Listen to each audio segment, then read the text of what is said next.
No driving gloves again here.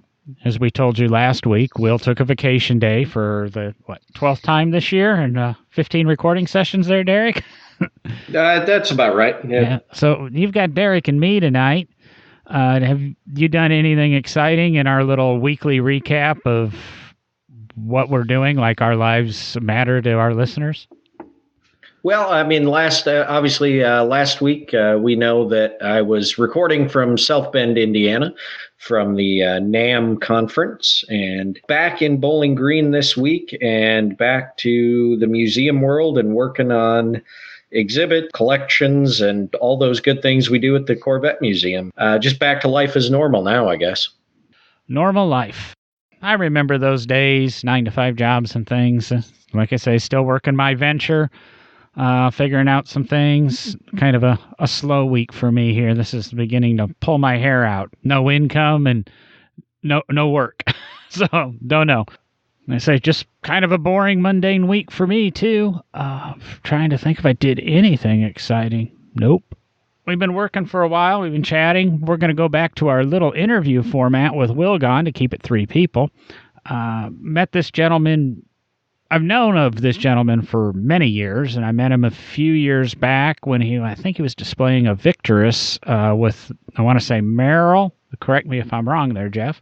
At Carlisle, and we chatted a bit, and somehow we've stayed in touch over the years. And since Derek plays with Fiberglass a lot, he also knows Geoff. So we've known, I think both of us have known Geoff for many years, and this is Geoff Hacker with, he's kind of known for a website, Forgotten Fiberglass, which he's beginning to rebrand in that because he's expanded and learned that a lot of these forgotten cars are not fiberglass with Undiscovered Classics.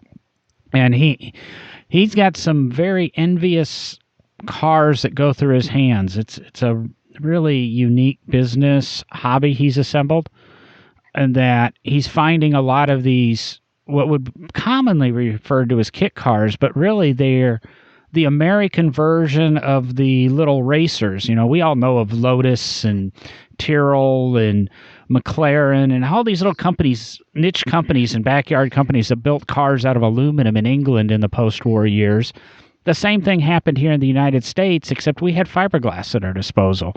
And a lot of these little one-off interesting sports cars were created by hobbyists and returning GIs and these people that were, had been to war and faced death, and, nothing could stand in their way. And they built these wonderful items, and Geoff has kind of made it his life's work outside of his day job to save this portion of history. We're going to let Geoff kind of guide this. He'll tell us a little bit about what's going on here. We'll ask him some questions, and we want the listeners to ask us some questions, and we'll have Geoff back. Geoff can talk. We could do this 12 hours tonight, and Geoff could fill us in, and you would learn for all 12 hours. But let's see how it goes. And Geoff, would you like to do a little bit better introduction of yourself, and we'll get into this? Or that was a very nice introduction. Thank you for kind words and thoughts from both you and Derek. I am honored to be here and honored to represent the history and story of the post-war, and actually in some pre-war, basically the development and the exciting expansion of American sports cars. I always call it how many. I think I met Derek many years ago. I say, how many sports cars could you buy before the Corvette came out in late 1953? When it became available, at least in some numbers. And because I love that question, I've done that on TV shows and such to Ray Abraham, and the answer is, prior to 1953, if you wanted an American sports car, most people think you couldn't have any. Corvette was the first. Well, Corvette was the 51st. There's at least 50 sports cars you could have bought from about 1947 to 1953 when the Corvette came out. And when you go back through the history and some of the even Corvette history from Carl Ludwigsen, I think it's called the Star Spangled Corvette, it's all-American car.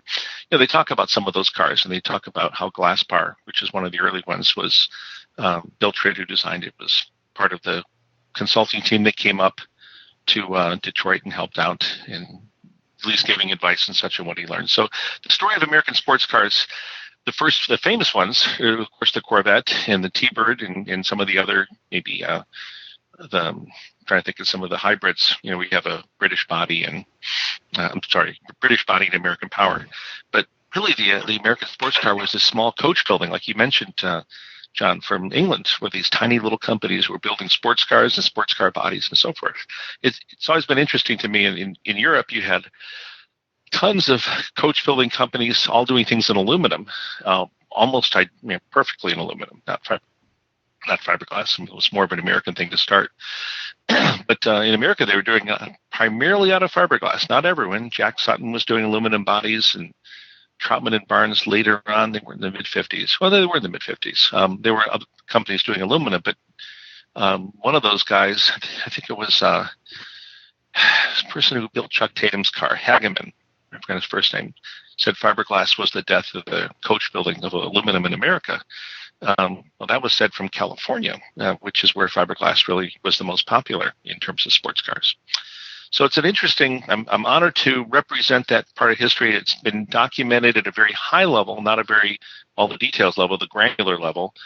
And I remember when I first got into this thinking, boy, it'd be neat if there was someone out there digging around and could share all this stuff. And I remember thinking also, I hope to God it's not going to be me. And it turned out to be me. I know that feeling.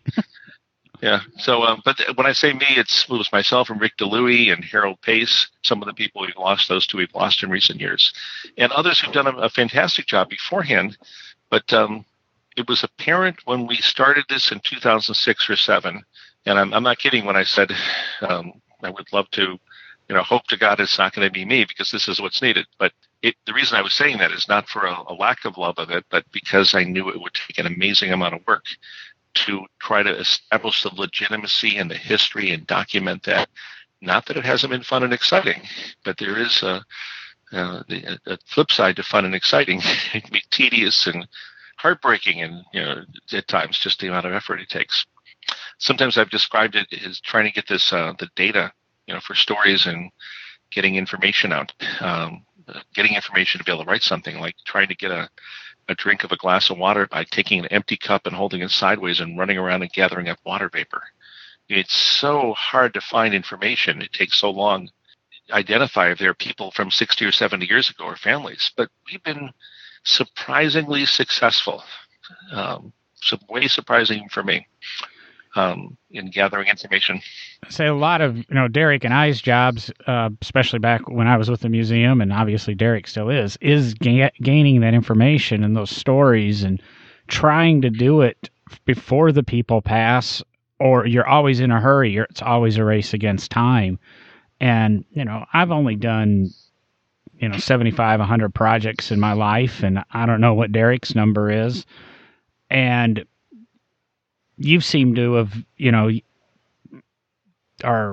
your website and that with the cars and what you have in your inventory, it's constant and ongoing. And I think I said to you on a phone call once that you have some excellent time management skills to be able to do the research you do and keep it organized, and then to keep it all in your head. I wish I had your time management skills and your memory. It's overwhelming, and I'm not bragging. It's gotten to the point where I've had to restructure how I organize information physically, in a house and in books, and how to preserve that information for beyond my lifetime. Simple things like switching from file cabinets to plastic totes that seal to keep out bugs and others, because money is a limited resource, and I can't collect it. And then being in Florida, was a year and a half ago, here comes Hurricane Irma. And what do you think I did up all that night before the hurricane was going to hit? Because I live 4 feet above the sea level. I was out packing everything into totes and taking all that stuff out of the house so that the magazines and the brochures and things wouldn't be lost. So it's time management. It always looks better from the outside than looking in. But I've had to accommodate making sure that doesn't happen again, and I'm more prepared to go. And the totes are the one thing, they're all ready to go. File cabinets don't keep bugs out. File cabinets don't keep water out. Totes, I have half a chance to get things out so the hurricanes don't destroy them. So there's challenges that with research that aren't necessarily in the in the research handbook, usually it's about how to go about research, but there's a lot of other things. Finding a car, and we found the glass bar race car. Actually, we found the family that had found it years before, and one of the things they did when they found it was they had to get it out of the pasture because the horses were eating the cockpit. Saving a car from horses. So I don't know if that might be a first for me. I've heard of, insects and snakes and bugs and chickens, and I don't know if I've ever heard of a horses will do something called cribbing, and it's a habit which they grab their mouth and they'll against something that's very firm and pull. It's a habit of being in a caged or fenced off environment. So they were using the car to do that with. They weren't eating it. I kid about eating, but they were actually using it and kind of destroying the cockpit of the car. So there's a lot of interesting, strange little stories here along the way that you wouldn't necessarily see wouldn't think would be in a handbook of restoration or saving cars or doing research. Hurricanes and horses, oh my, like the Wizard of Oz. Yeah, I think it was just the horses maybe taking revenge on the horseless carriage. That may be what it was. But how dare you do that to us? Get in their last bite, you might say. Yeah. One of the things I really like about your website, Geoff, you've got a kind of a fiberglass history timeline. And of course, one of my big things as a curator and historian is kind of like what you're doing is trying to tell that story of how many vehicles were actually companies were playing around with these reinforced plastic bodies of some kind, be it fiberglass or organic material. I just think it's really cool to look through that timeline you've put up, and it really helps people understand what was going on in that just pre-World War II, and then, of course, heavily into the post-World War II era, with kind of this research into fiberglass and how they could make a vehicle body out of something other than, steel and any other aluminum or anything like that they had been using at the time and get away from metals. So I just think I wanted to point that out because I think it's a very interesting part of your website that can really show people and give them an idea of this timeline that happens up to the introduction of Corvette. And one of my big things, and I think some people don't like me pointing it out, but Corvette is not the first fiberglass car. Corvette just happens to be the big one that comes out from a major automobile manufacturer and finds success. Yeah, 1953. Well, it's actually, I was pulling up here while we're talking. 1951 brought 4 fiberglass cars to the forefront, called the Glass Bar, the Wasp, and the Scorpion, and the Lancer. And Derek and I have been talking about the Lancer. That I have a Lancer and a Glass Bar, and another friend does too, has a Lancer. So we're talking about potentially, the significance of that to the history of fiberglass sports cars in America and beyond. That was 1952, which is a full year before it came out. But I'm just looking here at 1952 sports cars that I have that are, I'm just mentioning some of the names. The Manta Ray actually debuted at Amelia Island at a show been missing for a number of years. That came out in early 1952. And not my Manta Ray or a Banger Manta Ray, but this is a Manta Ray by Vern Antoine. I'm trying the two gentlemen. But anyway, it came out early 1952. The Maverick came out in 1952. That's been at Pebble Beach before. The Victress came out in 1952. We've got a car called the Voodoo Gardner, the Motor Wildfire. All these are sports cars that are on the road running and driving around in 1952. La Sierra came out in Detroit in 1952. Most were California cars, but not all. And there were a number of other cars that came out in 1952 as well, or before, like the Glass Bar and such. So there are a whole bunch of fiberglass cars out there prior to the Corvette coming out. All of them are in such low numbers. If you added up all the bodies produced in fiberglass from 1951 to 1957, those were all the small companies. In 57, you start getting larger companies like Kellison and Ladari. But in 51 to 57, you end up with like 700 or 800 bodies that were produced across all those different companies. That's it. And then you say, well, how many? If you start doing the numbers and saying, well, I think Corvette production was like 300 in 1953, and didn't it go down in 54 and up in 55? Something like it was a few thousand, I think, those first 3 years. But here you got all these tiny little companies like John was talking about in England, but here they're in America. Allied, which is Bill Burke, and others, all small. If you added up all the numbers, which we did get good production numbers from almost all the interviews from the principals or their employees or their families, you end up like 700 or 800 bodies. And then you wonder, well, if we estimate that at 1,000, and then we say how many became cars, and you say 50% became cars, and then you think, okay, that's 60 some years ago. How many of those cars might be left after 60 years? And you come down and you say 50%, which is another high estimate. You end up with like 250 cars, based on some liberal estimates, not conservative. So these cars were rare back then and even more rare now in terms of numbers. The late 50s and early 60s, they started becoming more plentiful. And all these companies I just mentioned were gone. That early initial grouping of companies doing cars thought that fiberglass was going to be the new wonder material, which it was, just like carbon fiber is. You go to a car show these days and you see a car made of carbon fiber. It's a wonder material. It's lightweight. It's resilient, strong. It can be repaired. It's expensive. Well, those were all the things that were true about fiberglass. People would flock to a car show to see a fiberglass sports car in the early 1950s. And guess what Detroit did? Most of all of their multi-million-dollar concept cars in the 50s, the Bonneville and most of the stuff that Joe Bortz owned, and they're all fiberglass. So fiberglass in the last 20, 30 years has been punched around a bit in terms of its reputation, fiberglass or plastic, which is kind of funny to me because carbon fiber has seemed to have kept itself out of that. If you have a carbon fiber car, you have an amazing piece of technology. But back in the 50s, if you had a fiberglass car, the new wonder material, you had an amazing piece of technology, and something that just the people knew, the right people had to know how to build them and make them and design them and pull the molds and so forth. But they were fairly simple for young guys to do too.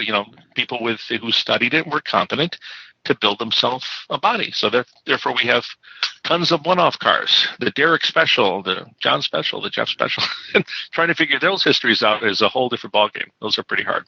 That's the way it's always been, it seems, in car technologies, is like you've said, carbon fiber of today is the fiberglass of the 50s, and somehow right.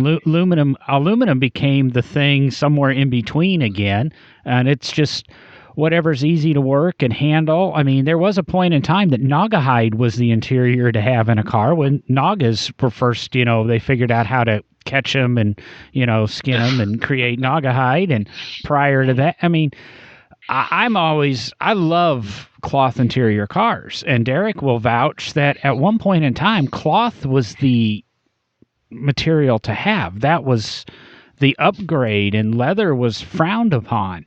And that wasn't because cars were all open, and cloth didn't take to open weather just like it doesn't now.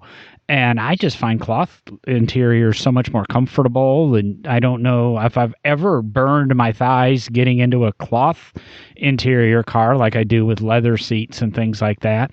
So I think sometimes the manufacturers have a way of playing with it, and marketing firms, and you've said carbon fiber is the way to be, and now all of a sudden 3D printing. Now we can 3D print, and we're printing with plastics again, and all of a sudden it's exotic because I made the material out of ABS plastic or PLA plastic, which really isn't that space age of a material. It means I can melt it and it'd re-solidify the way I wanted it to. I always like trying to tie some of this older technology and this older thinking into what the world is today. And you're completely right, is everybody's got to have carbon fiber now. And in listening to Bill Goldberg talk about, I can't remember if it was a Charger or something he was looking at, and you can basically get the whole car as a carbon tub now and put all the Mopar stuff in it. And you only save 600 or 800 pounds over a whole Charger doing it in carbon fiber. So it's not this miraculous, lightweight blowaway stuff. I mean, you've got to have some substance to it.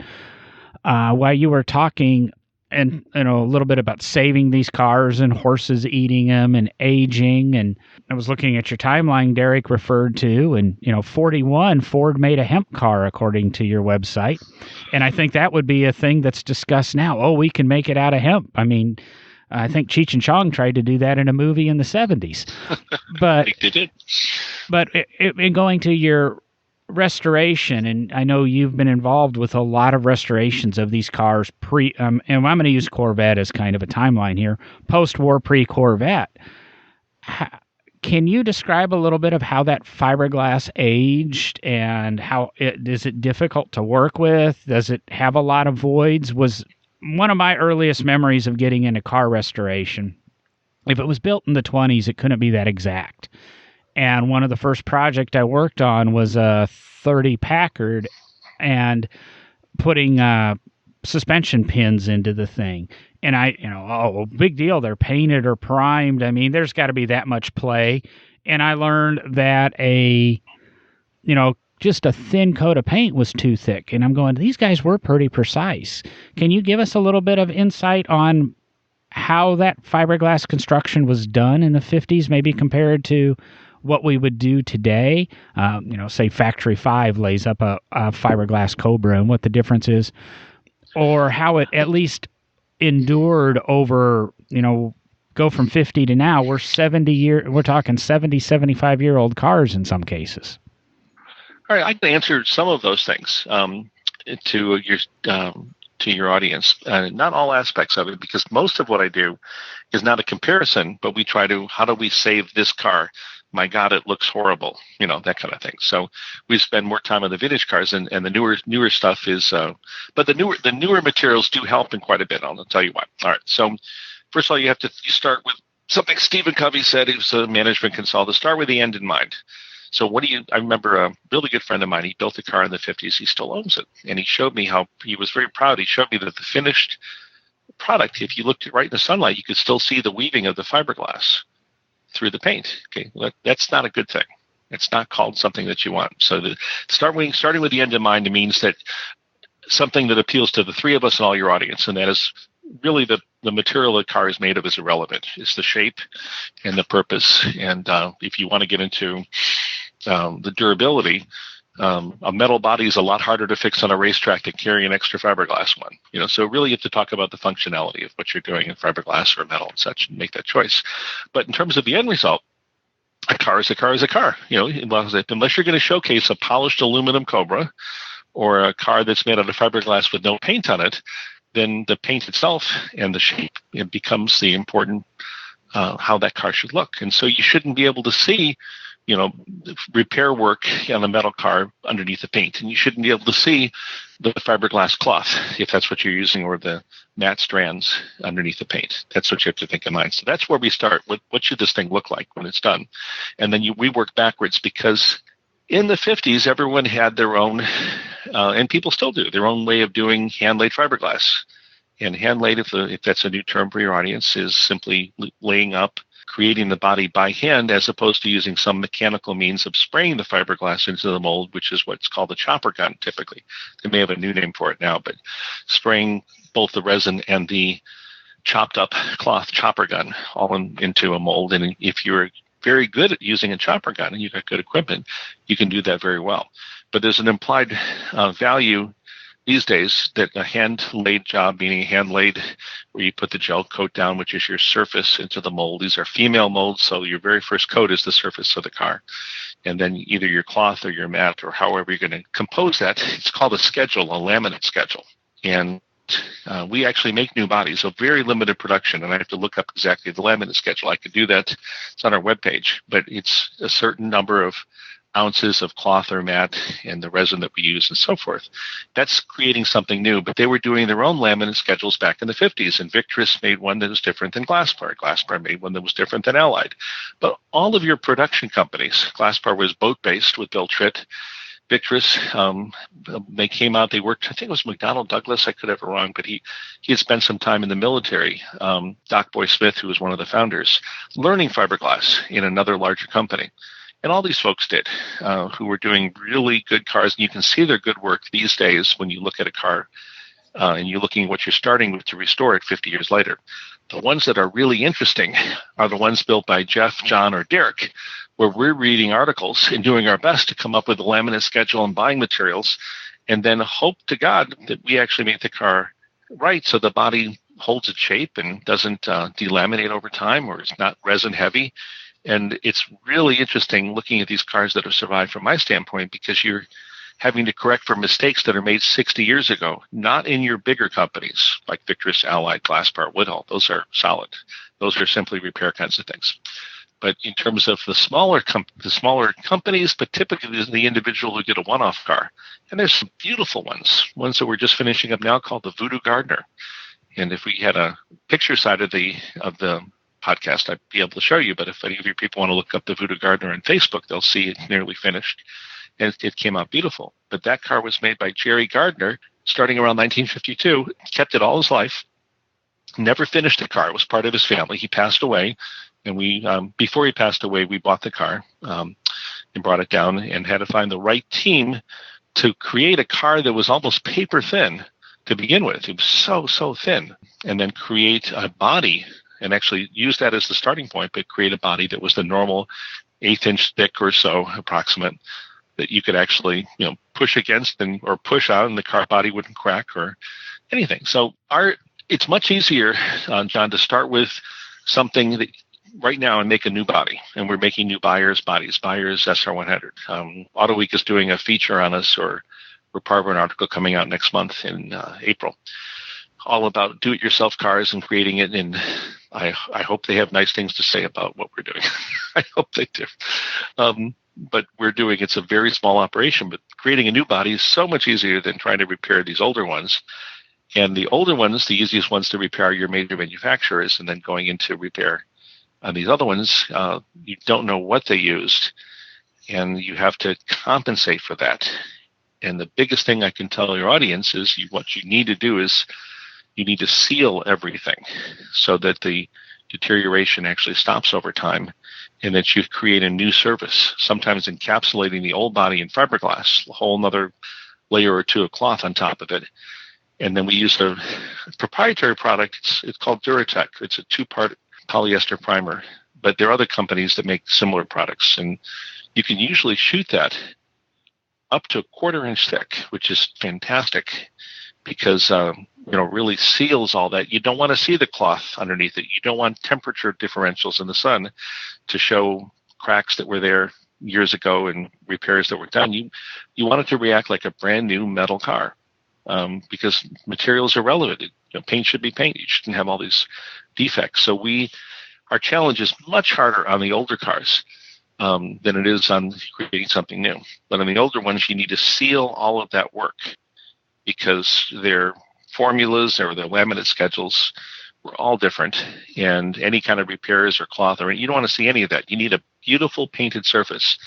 The greatest compliment you can come up is there's a Glasspart that just sold for at Amelia auction about 2-3 weeks ago. Glasspart G2 sold for $109,000, a whole lot of money, and a lot of people didn't know if it was metal or fiberglass, and that's great because it's really called a car. Material shouldn't matter. It should be the quality of the restoration. Does that help at all, John? It kind of covers a little bit of what I was thinking. You never know where a question's going to go. I mean, in the last 20 years, paint is so much more sophisticated these days. When I was growing up, to paint a car took a lot more effort, and the paints were much harder to control. And nowadays, through the advancement of chemistry and all the magic that DuPont and others do, paint, while still a skill to apply, absolutely you don't have to worry about some of the difficulty in applying it that you had 20 years ago. The same is true with fiberglass. The resins are more durable. They're more flexible. You've got more choices. All these things that contribute to a better product at the end, and also a better repair. So we can do more things now than we could in the past, and the products are better than ever. Paint, for the auto body folks out there, and all the different composites for fiberglass. I'm going to use that a little bit to segue a little bit into kind of promoting your website. And we never did give a web address. Of course, we'll put that in the descriptions and that as this goes out. But undiscoveredclassics.com is basically your website, and you have YouTube channels, and you've got a section actually in Hemmings magazine, and of course you're on Twitter, and I don't know, just about you're just about everywhere. You've got a great page if people want to hear more from about you of all your appearances on various podcasts, YouTube shows, television shows. If you go to our website, which is Undiscovered Classics, if anyone types in Forgotten Fiberglass, it redirects to Undiscovered Classics anyway, so either one's fine. But on there is something called the portfolio, John. So the portfolio is my attempt to try to capture, and I think we talked about that a few weeks ago. It's trying to capture all the different areas and where we've had an impact in over the years, or what we do we think uniquely or unique to us or different than others. And from the artistry, when we're restoring cars, we bring together a 3D team to create the car in 3D and use that to guide our restoration before we even start. And then our restorations start around those images, and we make changes that we're contemplating.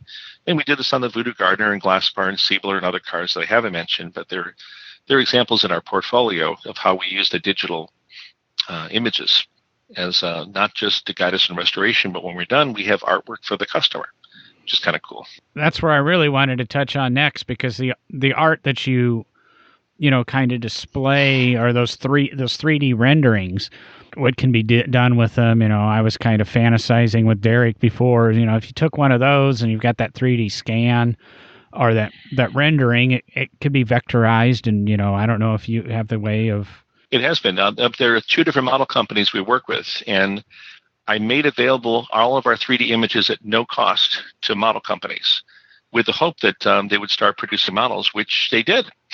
And they're in 1/43rd scale, which sounds small, and I thought it was small, but I thought it was Hot Wheels size. But 1/43rd scale is larger than Hot Wheels, thank God, so you can see some details.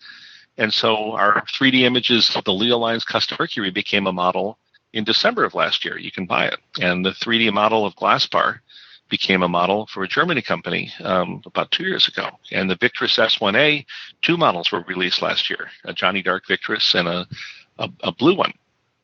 And so what happened was our investment in 3D renderings and making them available from the artist, Dan Palatnik, to other companies at no cost from us was kind of the lightning rod for some companies to take the risk. And they're coming out now with 2 Mavericks, I think, in May of this year, and another 2 Curtis Alejandros, which were some of the first aluminum cars that I found. Because we talk about fiberglass here, but really, Forgotten Fiberglass really recognizes the volume of things that people were doing and the creativity that they could do in artistry. And you needed plaster and wood forms and so forth, and you could pull a fiberglass mold of. But there were other people that said aluminum's the way to go. And they were creating cars called the Curtis Alejandros or the Norm Tim Streamliner, which sadly burned this past year in the fires out in California. Another that was done by Deaton Lavosky, or Lasosky, I can't remember the last name, but that was another aluminum. And you had all these guys doing creative aluminum cars. And that's where Undiscovered Classics came from, because it became harder and harder for me to explain why are these aluminum cars here, Geoff? He's Forgotten Fiberglass. Well, really, we're celebrating handcrafted cars of all kinds and almost all post-war. And that's really where the name change came from. Yeah, that naming of companies is always, I even juggle that with, No Driving Gloves and Visions and Vehicles and some other podcasts that I work with. And, why do you do this? And why do you do that? And why do I carry 8 different business cards? And it's always that challenge to figure out how to put everything under one banner. And that's what I really like the Forgotten Fiberglass banner you used to use, but Undiscovered Classic really sums up what you do. And I mean, just to go through your website, partnerships and restorations, you have 2 or 3 cars always under restoration. You show it a lot of the major concours. And that's not like if I've got a Mercedes 300 SL Gullwing, I send in an application and $1,000 and I'm in the show. You've got to make a case. You've got to prove why your car needs to be there. It's amazing the amount of work you do. And I'm going to ask, and tell me if you want it edited or not. You do a lot of this, out of your own pocket to benefit the hobby, like giving away the 3D renderings to the model companies or the vector. Oh, it's all out of my own pocket. I don't have any kind of trust funds. And you don't do it. I spend all my money. You've never met anyone who spent a higher part of their disposable income on the hobby. Period. But that's okay. This is in some cases, maybe it'll be returned. In other cases, maybe it won't. It's not a dress rehearsal for life. We get this one chance. And so, and the stories, I've loved cars since I was a kid. I remember say I'm 56, whatever year this is, 2019. And I remember memorizing the taillights of cars when I was like a 6 or 10-year-old or something. So I could tell, of course, there was a lot more differentiation back in the 60s and 70s than there is now, but I could tell from the headlight or the taillights most of the time what the car was. So this is something that's, you two probably have, both of you have stories like that, when you got the bug.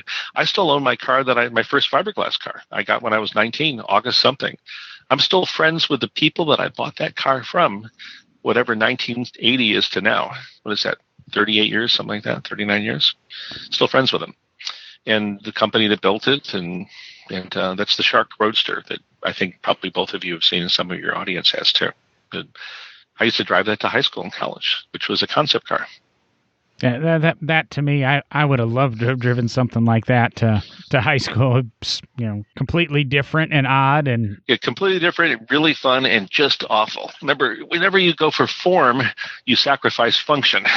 I heard that from, I think it was Barry Mazza, a guy that was talking about George Barris custom cars, and it couldn't be any more true than that same concept applied here, because the Shark, it looks really cool, and you get in and drive it, and so forth. And I was much lighter then, like 100 pounds lighter, so I fit in the car. Now I look like a Shriner getting out of a Crosley or something, a big guy. I can't remember. Was it Joe Piscopo or somebody on Saturday Night Live? I used to always say, he used to always do this saying, I'd rather look good than feel good. And that's kind of the exact same thing, but in an 80s terminology is, I don't care how uncomfortable the car is, I look good.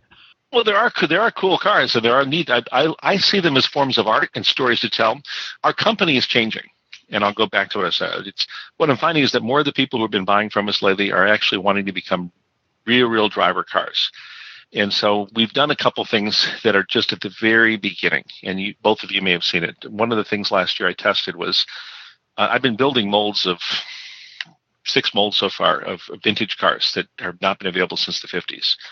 And I wanted to be able to put them on chassis, and a gentleman named Eric Schultz, a very good friend of mine, suggested we look at C2, C3 Corvette chassis, and so which are wonderful. The C2s came out in '63. I think the C3 was over in '82. Derek can correct me. It's a long run. The chassis are about the very nearly identical between that whole run, and there are a lot of cars we never have to destroy a car. There are a lot of chassis being upgraded, so they're available. And so what if we could put a vintage body on a beautiful Corvette chassis like a C3, which has independent rear suspension and, far better geometry in terms of cornering, and the frame rails are outside, so the seating is low. I don't have to convince a Corvette guy that it's a good chassis, even though newer Corvettes are probably, even much better, but compared to the 50s. So that's kind of where cars are becoming much more drivable, and we're building several for customers using that. Or what's changing now is that the company I've been using in Sarasota, Florida, JR Speed Shop, is in the process of designing new chassis based on Curtis, kind of inspired by the Curtis chassis from the 50s, but upgraded. And we've got our first 3 customers that are now going to be purchasing that chassis and putting it under 3 cars, 2 of which are 100-inch wheelbase and 1 of which is 94. And that's going to be torsion bar suspension. And I'm like, this is really interesting. This is going a lot different than I ever anticipated. I'm not buying any of those cars. For right now, it's something I'm working more on the C3 issue, make it more affordable. Being able to drive it is something that is, and drive it well these days, it's very much like the Resto Mod. My cars, when I was driving, this is where I was coming from, in high school, college, scariest damn thing to drive in the world, because these are not safe cars. The fiberglass cars of the 50s have no protection, side protection. And anything that hits you on the side, you're very vulnerable. So as you get older, you think of that more. And also a lot of the cars in the 50s, they were not balanced properly for weight. So when you took off a steel body and you changed the frame, which was perfectly acceptable, and a lot of those cars were built like that, the Victress and Glass Bar and so forth, you then have to re-spring that, or your spring rates have to change, and some of that wasn't done, so they'd be very hard riding. But, you think back in the 50s anyway. A friend of mine used to have a 57 Corvette, and all the cars in the 50s were, many of them were kingpins, and they didn't have the sophisticated suspension that you'd expect in the 60s and 70s. So, even Cadillacs and old ones, steering box is not rack and pinion. Everything's a lot looser in the 50s and a lot harder riding than, of course, later on. It's if you want to drive we call them an honest sports car. That's what I call them. Corvettes, Thunderbirds, or any of the ones that were built like these back, like the ones that we cover in Undiscovered Classics. We just lost Geoff. Was that actually like a hang-up notification? Oh, or I wonder if his Bluetooth switched over. Yep, I assume. Here he is again. Hello? Yeah, it just ended. Phone call just dropped. I don't know what that was from. You never know. It's cell phone, so.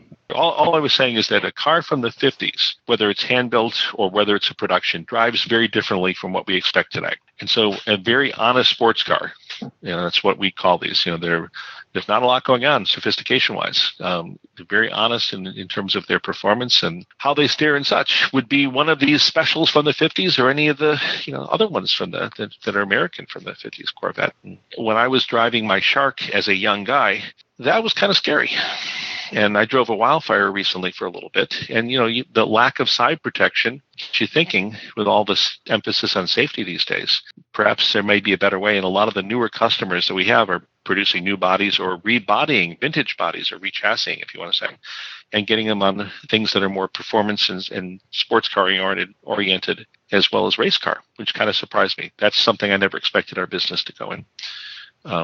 Because I love the vintage stuff. I have no problem with things driving like a truck. So I'm all right with that. It's called honest sports car.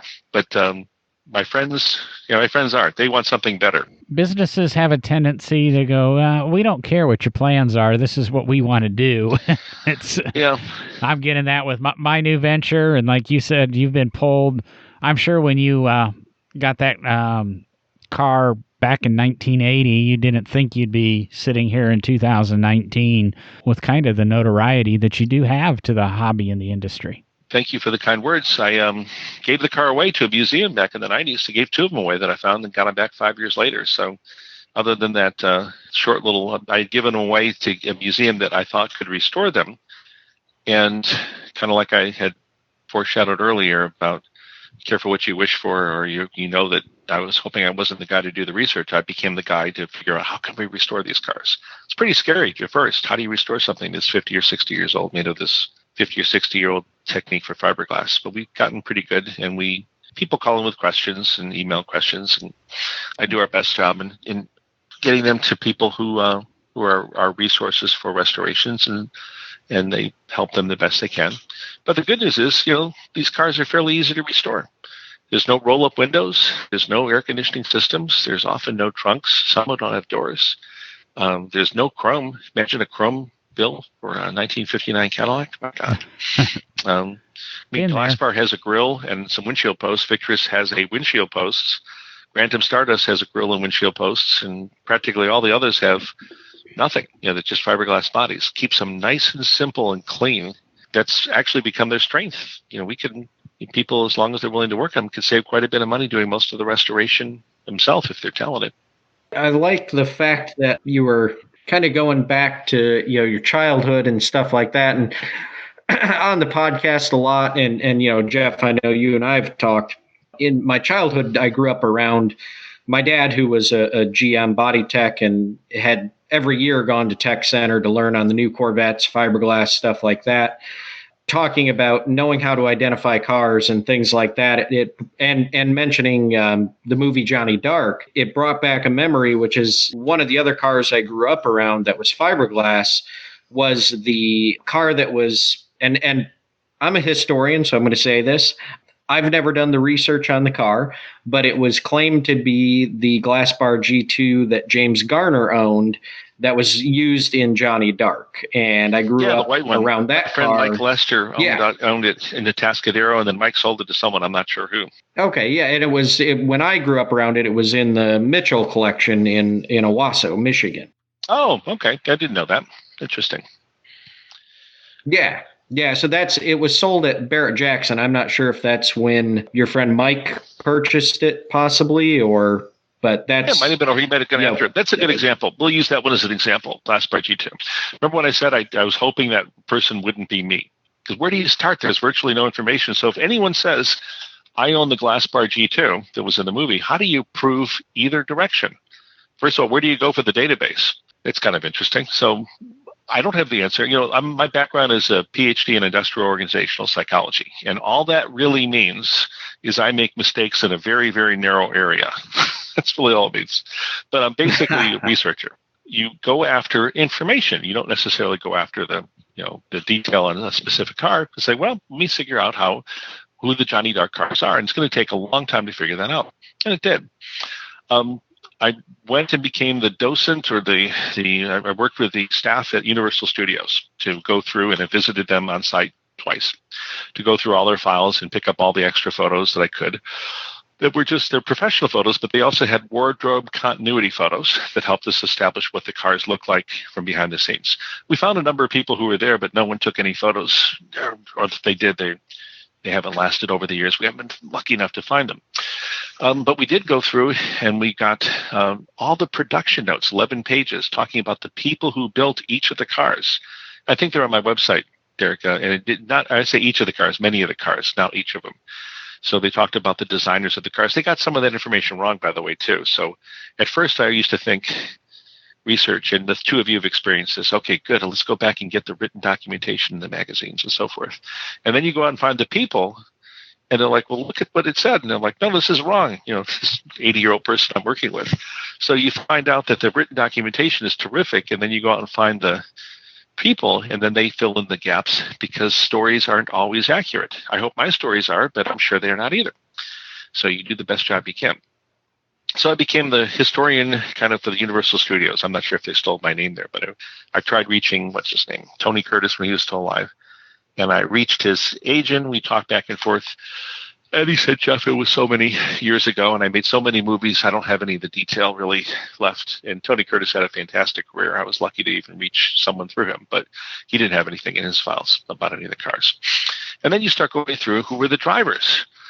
And we found out through Chuck Tatum, if either of you know, Chuck has passed away since, he was one of the drivers. And he knew the other drivers. And we started making a list and then verifying that through relatives of the other drivers. Phil Hill was a driver for the movie. Dick Freeland was an Indy driver, and he was one of the movie. We have a whole list of all those. And you hope along the way you get more information. And this is just a little window into the kind of stuff. And then you start going through the production notes for the cars that were there. Like, did Woodhill Wildfire know whose Woodhill Wildfire it was? And it turned out to be a factory car. And what about the Victress? And we actually tracked down that. And we found most of the cars that had been in the movie. The glass part is a little bit harder. Because I've never been able to find out whose glass part was. Bill Tritt designed the car and was the company owner. Matt Tritt and Greg Tritt are his sons. And they had no involvement with the movie, unlike the Victress people who did have involvement with the movie, and they knew whose car the Victress was. And that car has been found. Virgil Rice, I think it was that one. I have to go back and look at my notes. And that car is owned by Alan Emery in Southgate, Los Angeles area. So we've tracked down and found most of the cars. But the glass part, they never really identified. I've never been able to find out who built it. So I can't prove or deny or anything the James Gardner car, but I can tell you that it doesn't match any of the features that were on the car in the movie, like the recessed spare tire or the dashboard. Things that you can see in stills have no bearing on the car that was the white one that shows it was the James Garner, blah, blah, blah car, which, by the way, doesn't mean it wasn't changed over there. So this is not a gotcha kind of thing at all. I'm just telling you the interesting story of research that may be boring or interesting to your listener. And so I still don't know which one who built it, but usually I'll probably find out someday if I'm lucky enough. Someone will say, this is my dad's car that was used in Johnny Dark. And that'll be interesting if I do find that. But we have, I think we know 6 of the cars and who owns those cars of the 8 cars that were in the movie. And for those of you who are looking at the movie, Tony Curtis and Piper Laurie and Don Taylor starred in a 1954 movie. June 1954 it was released, called Johnny Dark. And at the time, it was the most significant sports car and race car movie ever done by Hollywood. And if you don't believe it, just read their production notes, which are 8 or 11 pages long, which were made for public consumption, and all these things that they did to gather SCCA and sports car community around the release of the film. And Tony Curtis and Piper Laurie were A-list artists. Because if you look at the movie now, I don't know if you both have seen it or not, but if you check it out in the future, it's what you and all of us would call a B-level movie. And I mentioned that to Chuck Tatum. He goes, this was not a B-level movie. You didn't stick Tony Curtis and Piper Laurie, and Chuck was one of the drivers. You Chuck and his friend got paid $5,000 for keeping the Woodhill wildfire running in 1953 in the fall when they were doing the racings. And that's a lot of money back then for keeping it running. They had a hard time with that 6-cylinder, 2 carbureted or 1 carbureted engine. It was a Willys engine going. So some of the stories you get from some of the people also can give you indications. I don't know a thing about that glass part other than what I can do comparing the white car, the car you grew up with, and the studio movie, stills, shorts, and so forth. And no one's ever claimed they had it. And if I had a car in a movie, I would let everyone in the world know that it was my car in the movie. So it's always funny that we don't know the Curtis that was used in the movie. I've never been able to confirm the glass part. And the other thing is funny is of the one car that was used in the movie, the Woodhill Wildfire, the red one, the 7 have been found, but actually only 1 matches the research. And to answer that question, I went and did a whole story on if someone has the Woodhill Wildfire from Johnny Dark, here are the characteristics it would have based on known facts that are verifiable. So only 1 car has ever reached that criteria. It's owned by a guy in Colorado. Hope I didn't bore you too much.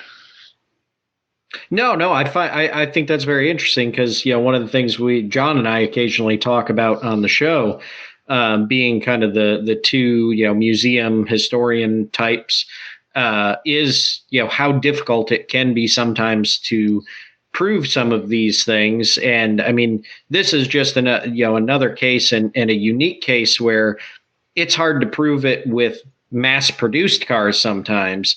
It's even harder to figure things out on these cars that were, only a handful of them built, and you're trying to prove which one is which. And that's part of what I think especially the 3 of us that are on the show tonight, really, really part of what we love about the jobs we do is the research end and trying to really prove or disprove what is out there. And that's why I kind of put that caveat on the front of, I haven't done the research on the car. That's what I was told as a kid.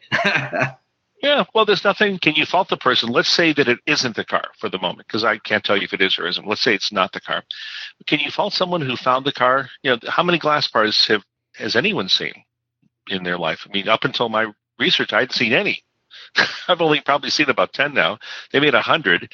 But if you're a car guy, most car guys don't even know what a glass bar is. So you see one, a lot of people think it's instantly the movie car, if they knew the movie. So that's another big leap. So a lot of people, it gets even more interesting where I had a family, and this has happened more than once. They had, I'll make sure, a Victress C3 coupe. And they told me that their father designed and built it. I said, well, here's the brochure for the car. He said, well, it must have been, my father must have designed it for the company. He said, no, Miro Polly's 85. He owned the company. Here, you can talk to him. He designed the car. Here's the article showing him when he was 22. He said, well, there must be some mistake. I said, no, it's not a mistake. It just simply is, information that wasn't complete. And his father always built the car. I said, well, your father built the car and has every right to call it whatever they wanted to. And when you have so much invested in it, a body just becomes a component. And, I have a car that was built as a Fraser Custom, the only Fraser Custom in the world. We're going to be debuting it at a local concours here in next month, actually. I decided I joke around my friends, as I never had any kids or got married, so I'm going to call the car Jeff. Of course, I'm just joking, but really that's what happens. If someone built a car, they personify the car so much as their own for all the right reasons, all the effort they did to build it. And then one generation later, it becomes the car that Dad built, and it must be designed by Dad. So research becomes, as you guys know, it's you have to be open. That's why I try to go out and share the research on the internet and say, here's what this car would need to meet if you find the Johnny Dark Wildfire or the glass part, any of that stuff. I can do it for either one. I try not to prove a car is or isn't. I try to create a body of evidence that's verifiable from other sources, not just me. Then a person can draw their own conclusions, which can be very strong, by the way. It doesn't mean that just by saying it's is or isn't doesn't mean that you can't show that it's most likely this based on all the, confluence or preponderance or whatever you want to say of evidence points to it being that car.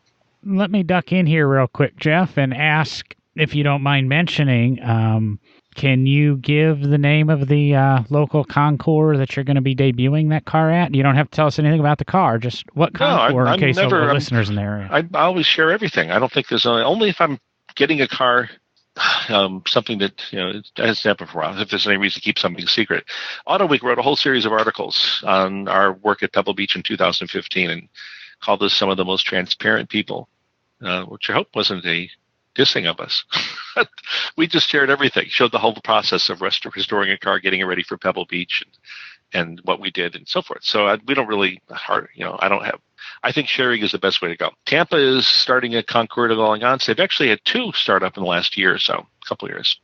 And one's called the Cigar City Concours d'Elegance, and the other is the Gasparilla Concours, which is next month.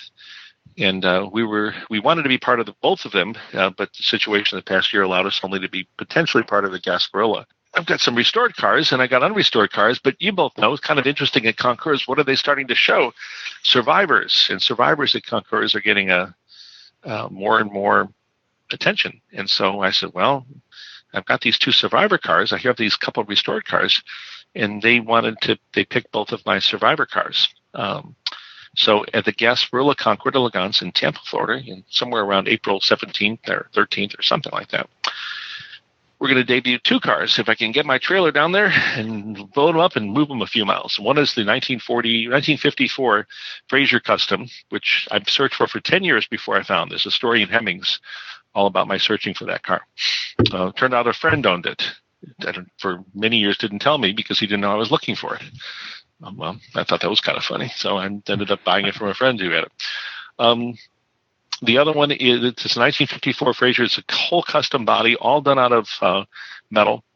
And I think it's got a terrific story. I think I'm owner number 3 or 4.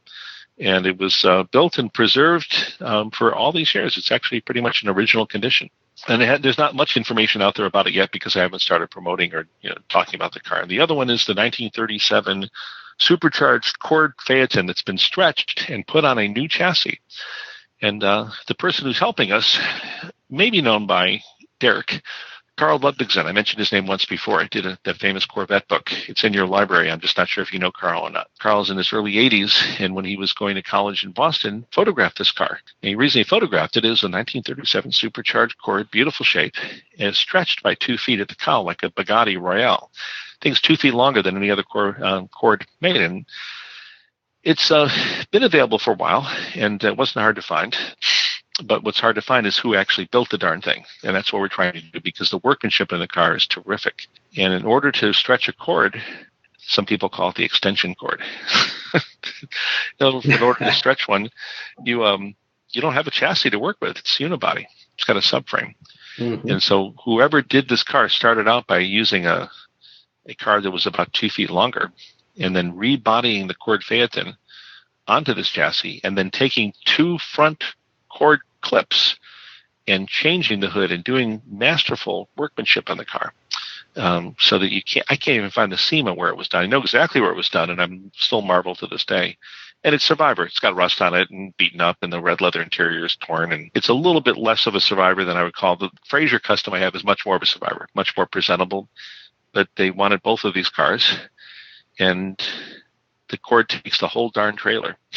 It's enormous long. It's send you some pictures of it at some point, or people can look it up.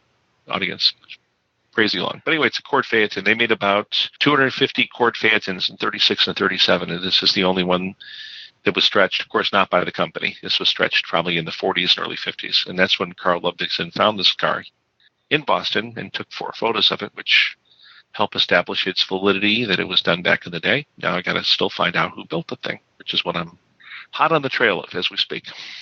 I love that Cord. I actually chatted with Derek about it before the show, sent him some pictures, and I think he sent that off to somebody else who's in the Cord family of knowledge. But if anybody wants to see that, of course, as I go through and edit this show, I'm going to pull a lot of photos from Geoff's site and from the internet and share, so we can visuals will be out there throughout the week on definitely Facebook, and if you're lucky, I'll get them to Instagram too. But we've chatted with Geoff for a little over an hour now, and what I'm going to ask the listeners is if Geoff's a good friend of both of ours, or a friend of both of ours. I don't know if he classifies Eric and I as good friends, but we can bother him again and get him out on the show. So check out his website, see what he's got. He treasure trove of knowledge. Like I said, we could sit here and talk 12 hours. We could, Derek and I could just say, Geoff, tell us, and he would talk 12 hours. Give us some questions. Ask us some stuff about things on his website. He knows a lot. He's, I think, very modest in what he puts out there for his knowledge. I always enjoy talking to him. It's always a wonderful chat. And he's out there. Derek and I mentioned him on the show a couple of weeks ago. And of course, I took the opportunity to tag him on social media because any publicity is good publicity.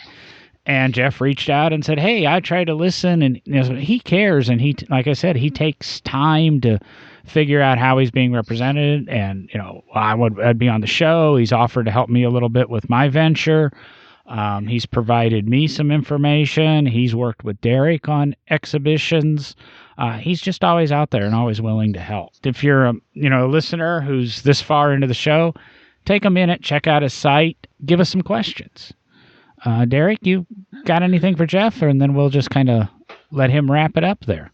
No, I mean, I appreciate Geoff coming on. I appreciate, his knowledge of these fiberglass cars and sharing that with the world and being, as transparent as he is. I think it's a big way to promote saving these cars and promote their history.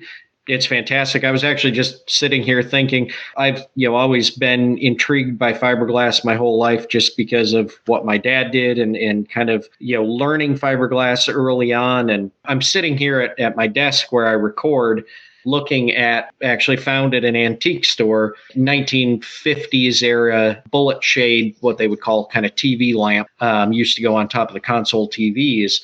And the bullet shade is, the reason I bought it is it's actually early fiberglass shade. I'm just kind of sitting here looking at it. We were talking about seeing the weave of the fiberglass and the strands and everything, and just looking at it with its light on and seeing all the fiberglass, just kind of thinking about all these products that were coming out in the late 40s and early 50s made out of fiberglass and kind of how far we've come with that. It's just really cool to kind of see these early fiberglass pieces being saved and out there for people to see. So, I thank Geoff for being a proponent of that, being so transparent. Well, thank you both for the kind words. I'll leave you with this example of what we do best, what I do best, of what we do. I mean, I'd like to claim it's all me, and of course it's not. It never is about one person, but I can inspire, I can encourage, I can do all those things that you hope a teacher would do, because at the course, the core of what I do, it's where I came out of a corporate setting of teaching and also in college setting teaching. So this week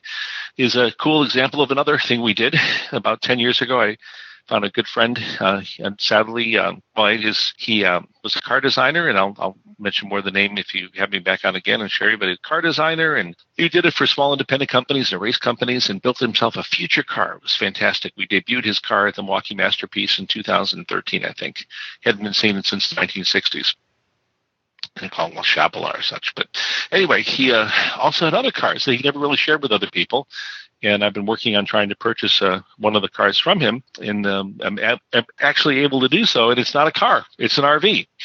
And the RV was built in the 1970s. And he took it to Canada from Chicago. And he took it to England. And he took it to around the Queen Mary. And I got photos of that. And he took it to Europe. It's been all around the country in shows. It was extremely famous. It was all in fiberglass, which I think is pretty cool. And if you remember, GM did some trucks of the 60s and 70s. One of them was called the Bison, a very futuristic looking truck. Kalani did another truck. This is one of these trucks or RVs that's super futuristic looking. And as far as I know, none of those, maybe Kalani's truck has survived. I think because Kalani's still around 90 if he's around. But he's a European French designer, if I recall.